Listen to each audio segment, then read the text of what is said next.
Pertubuhan Peladang ditubuh dan diperbadankan di bawah Akta 109 Pertubuhan Peladang 1973. Pertubuhan yang dimiliki sepenuhnya oleh masyarakat Peladang ini menjalankan aktiviti-aktiviti ekonomi dan sosial dengan mengamalkan prinsip koperasi. Di samping itu, penubuhan Pertubuhan Peladang mempunyai objektif tersendiri dalam aspek ekonomi ahli-ahlinya.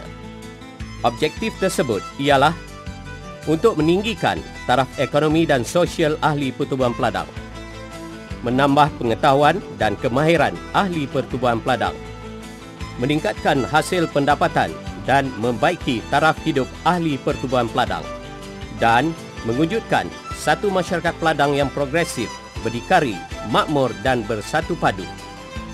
Bagi memastikan setiap golongan sasar mendapat faedah daripada penubuhannya, Pertubuhan Peladang mempunyai susunan 3 peringkat dalam memberikan perkhidmatan.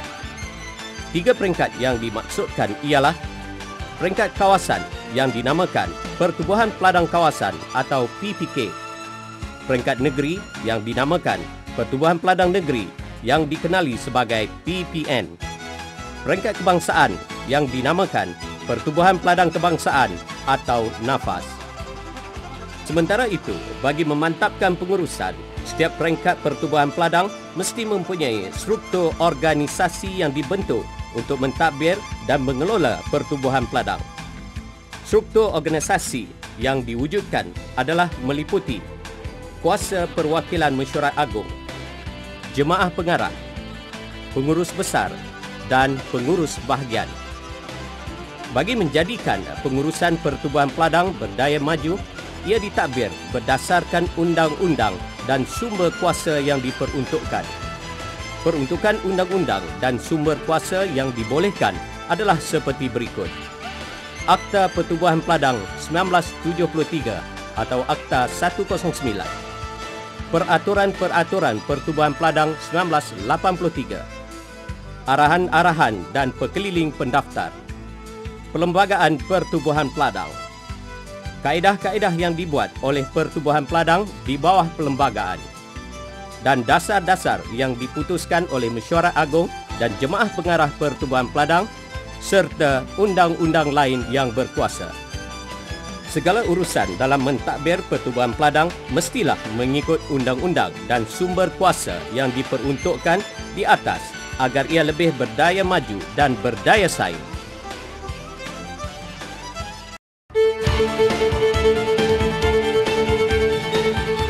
Jemaah Pengarah Pertubuhan Peladang merupakan mereka yang dilantik atau dipilih mengikut Perlembagaan Pertubuhan Peladang yang bertanggungjawab untuk mentadbir dan mengurus Pertubuhan Peladang.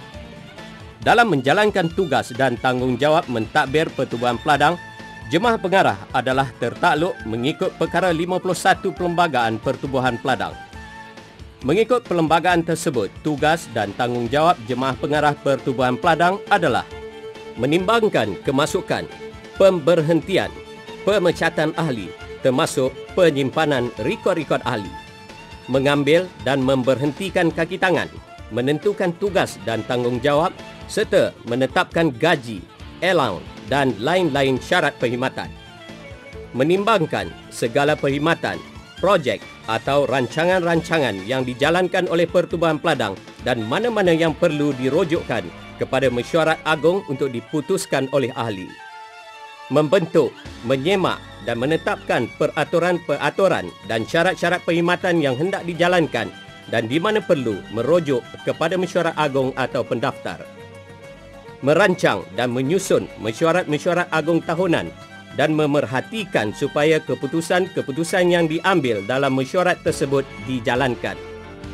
Menimbang dan membuat pinjaman-pinjaman luar seperti daripada Lembaga Pertubuhan Peladang, Bank Pertanian, Pertubuhan Peladang dan institusi kewangan tertakluk kepada had pinjaman luar yang telah diluluskan oleh Mesyuarat Agung dan pendaftar.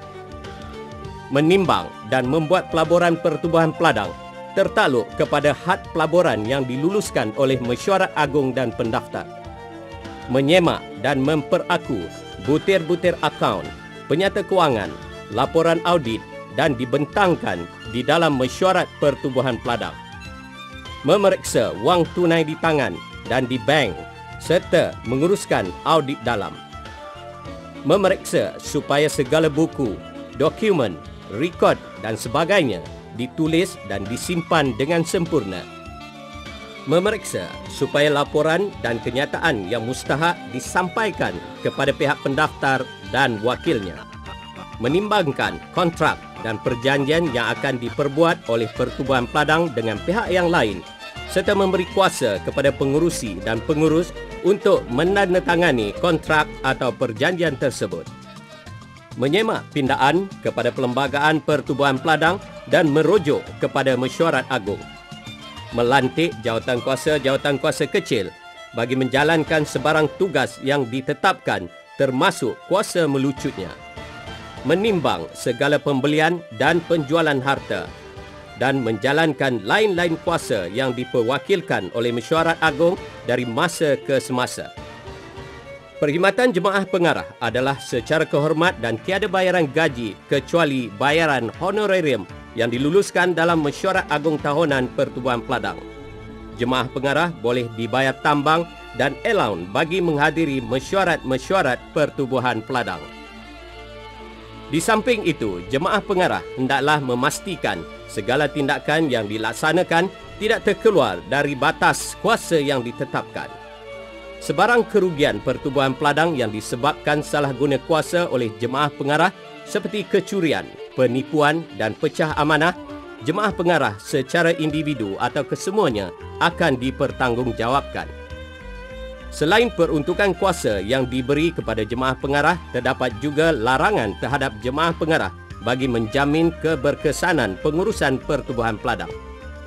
Larangan tersebut ialah tidak boleh menerima gaji dari Pertubuhan Peladang, tidak boleh memegang jawatan rasmi di mana-mana Pertubuhan Peladang yang mempunyai tugas-tugas dan kepentingan yang berasingan dengan perniagaan atau gerakan Pertubuhan Peladang ini kecuali dalam jawatan di unit ahli.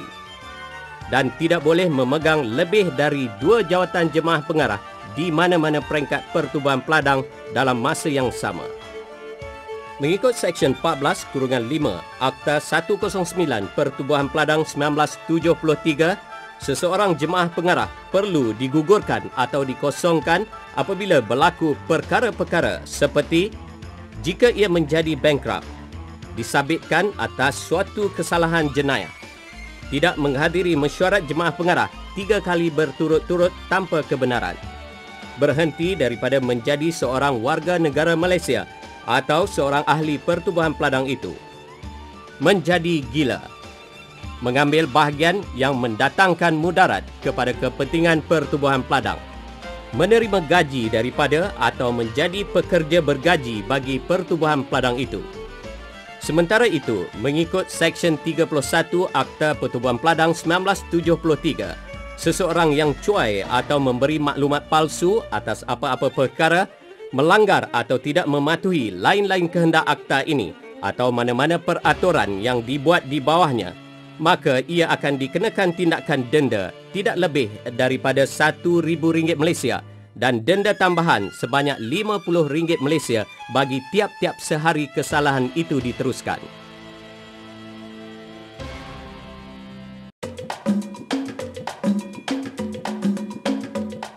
Mesyuarat Agung Tahunan Pertubuhan Peladang merupakan kuasa tertinggi dalam menentukan hal ehwal Pertubuhan Peladang sebagaimana Peraturan-Peraturan Pertubuhan Peladang 1983 dan Perkara 33 Perlembagaan Pertubuhan Peladang. Mesyuarat Agung Tahunan Pertubuhan Peladang hendaklah dilaksanakan setiap tahun mengikut jadual yang ditetapkan dalam Peraturan 41-1 Peraturan-Peraturan Pertubuhan Peladang 1983. Dalam pada itu, pemberitahuan mesyuarat agung hendaklah sekurang-kurangnya 1 bulan sebelum tarikh mesyuarat.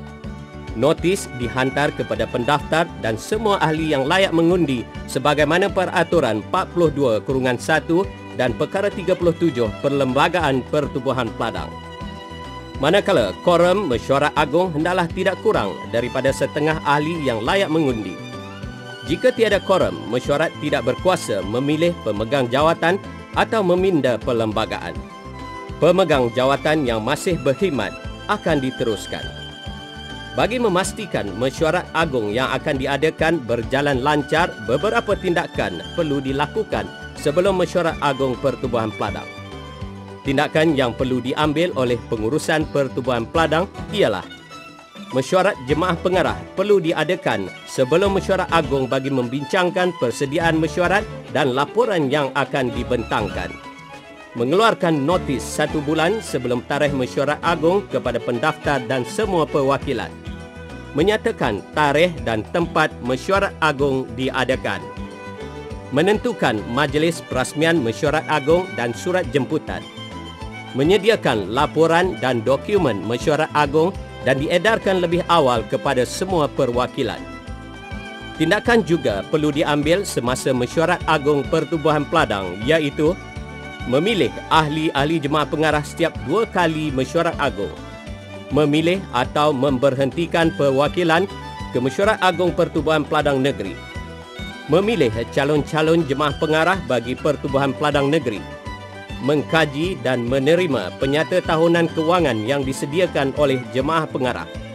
Mengkaji dan menerima laporan audit yang dikemukakan oleh jemaah pengarah. Mengkaji dan meluluskan laporan-laporan kerja dan perkhidmatan perniagaan. Mengkaji dan meluluskan program-program perkhidmatan dan belanjawan tahunan. Menetapkan dan meluluskan pembahagian keuntungan. Menimbang dan meluluskan cadangan had pinjaman luar. Memilih juru audit luar dan 2 orang audit dalam bagi memeriksa kira-kira Pertubuhan Peladang. Mengkaji cadangan atau usul yang dikemukakan secara bertulis 14 hari terdahulu dari tarikh mesyuarat agung. Menimbangkan pindaan-pindaan kepada Perlembagaan Pertubuhan Peladang. Menetapkan allowance dan lain-lain bayaran kepada jemaah pengarah. Membuat keputusan atas lain-lain perkara yang tidak bertentangan dengan akta, peraturan dan Perlembagaan Pertubuhan Peladang. Selepas mesyuarat agung Pertubuhan Peladang, tindakan segera perlu diambil pihak pengurusan Pertubuhan Peladang terhadap usul-usul yang dibangkitkan dalam mesyuarat. Antara tindakan yang perlu diambil ialah menghantar minit mesyuarat agung Pertubuhan Peladang kepada pendaftar tidak lewat 2 bulan dari tarikh mesyuarat. Mengadakan mesyuarat jemaah pengarah pertama selepas mesyuarat. Mengambil tindakan terhadap keputusan mesyuarat agung Pertubuhan Peladang dan teguran pendaftar. Setiap tindakan yang diambil sebelum dan selepas mesyuarat agung Pertubuhan Peladang mestilah mengikut masa yang diperuntukkan bagi membolehkan keputusan yang dibuat dalam mesyuarat dapat dilakukan segera.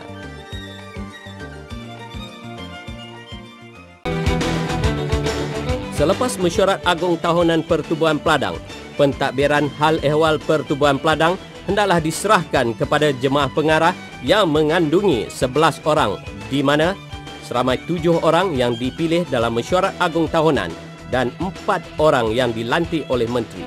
Seseorang ahli jemaah pengarah yang dipilih atau yang dilantik boleh berkhidmat selama tempoh masa ia masih dipilih dalam mesyuarat agung perwakilan setiap 2 tahun atau dilantik oleh menteri. Pelantikan pengurusi jemaah pengarah Pertubuhan Peladang boleh dilakukan oleh pengurusi jemaah pengarah Pertubuhan Peladang. Pendaftar atau wakilnya boleh mempengerusikan atau melantik pengurusi sementara untuk mengendalikan mesyuarat jemaah pengarah yang pertama. Manakala tugas pengurusi jemaah pengarah Pertubuhan Peladang yang dilantik adalah mempengerusikan mesyuarat jemaah pengarah, mesyuarat agung dan lain-lain mesyuarat, menjadi wakil Pertubuhan Peladang kepada mana-mana pertubuhan atau mesyuarat yang ditetapkan oleh mesyuarat agung. Menandatangani dokumen-dokumen kontrak-kontrak dan lain-lain surat penting yang diperlukan dalam perlembagaan ini. Sementara itu, ahli jemaah pengarah Pertubuhan Peladang mesti mematuhi korum dan perjalanan mesyuarat yang diadakan, di mana mesyuarat jemaah pengarah hendaklah diadakan sekurang-kurangnya sebulan sekali. Korum bagi sesuatu mesyuarat jemaah pengarah ialah 5 orang.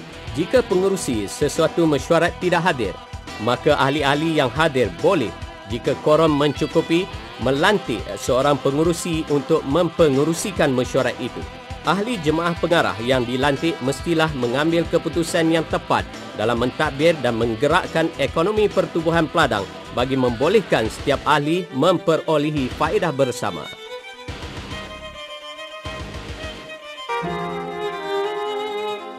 Perkara 55/1 Perlembagaan Pertubuhan Peladang menerangkan semua ahli-ahli perseorangan hendaklah dikumpulkan di dalam satu atau lebih unit ahli dan ditadbir melalui kriteria berikut, yang mana tiap-tiap unit ahli akan ditadbirkan oleh sebuah jawatankuasa kerja yang mengandungi seorang ketua unit dan beberapa orang ahli jawatankuasa. Manakala ahli jawatankuasa yang dipilih oleh Mesyuarat Agung Tahunan unit Peladang. Di samping itu, unit Peladang hendaklah mengandungi sekurang-kurangnya 30 orang ahli. Bagi memantau pergerakan unit Peladang dalam Mesyuarat Agung Tahunan yang perlu diadakan selewat-lewatnya pada 31 Mei setiap tahun, pengurusan Pertubuhan Peladang yang diketuai oleh pengerusi jemaah pengarah atau wakilnya akan memanggil Mesyuarat Agung unit Peladang tersebut dan hendaklah memimpin Mesyuarat Agung itu. Manakala korum bagi sebarang Mesyuarat Agung unit Peladang ialah setengah daripada jumlah ahli-ahli perseorangan yang layak mengundi. Unit Peladang perlu bergerak aktif bagi menyumbang kepada pengeluaran makanan negara melalui penggemblengan kumpulan Peladang Muda, Peladang Nita dan kumpulan pengeluar berdasarkan strategi-strategi, iaitu memperkukuhkan dan mempergiatkan aktiviti ekonomi dan sosial ahli Peladang, di samping meningkatkan pendapatan ahli-ahli Peladang. Tumpuan juga diberi kepada projek-projek ekonomi seperti pengeluaran buah-buahan, sayuran, ternakan, ternak air yang dipilih dan berorientasikan pasaran. Seterusnya, menyediakan kemudahan IT di unit Peladang sebagai pusat sumber maklumat ahli Peladang. Untuk menjayakan strategi tersebut, unit Peladang perlu mendapatkan khidmat nasihat dan kerjasama daripada agensi kerajaan lain dan pihak swasta berkaitan modal, kepakaran, teknologi baru dan pasaran terhadap produk yang dihasilkan.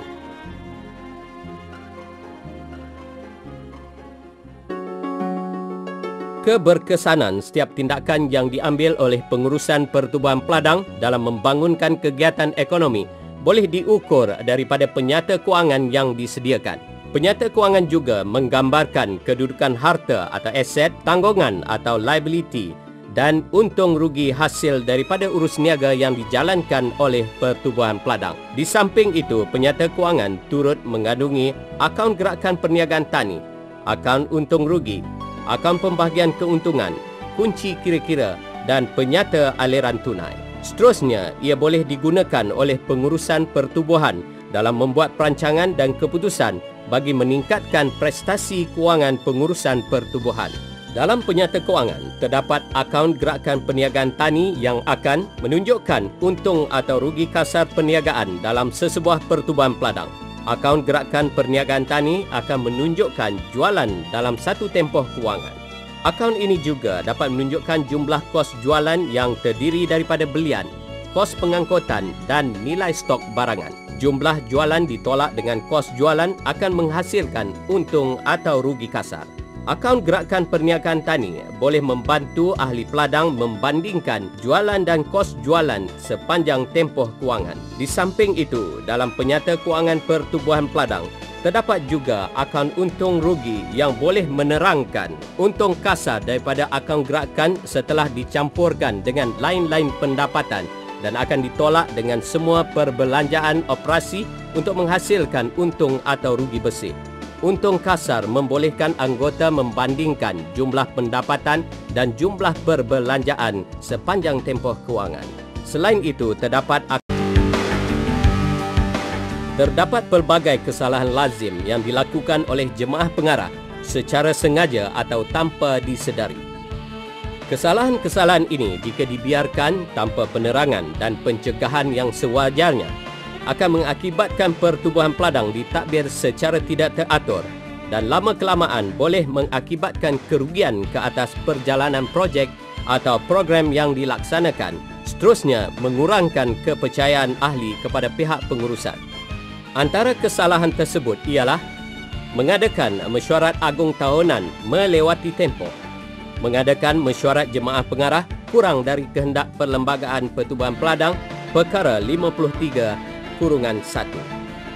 Gagal mengemukakan minit mesyuarat agung tahunan Pertubuhan Peladang dalam masa ditetapkan.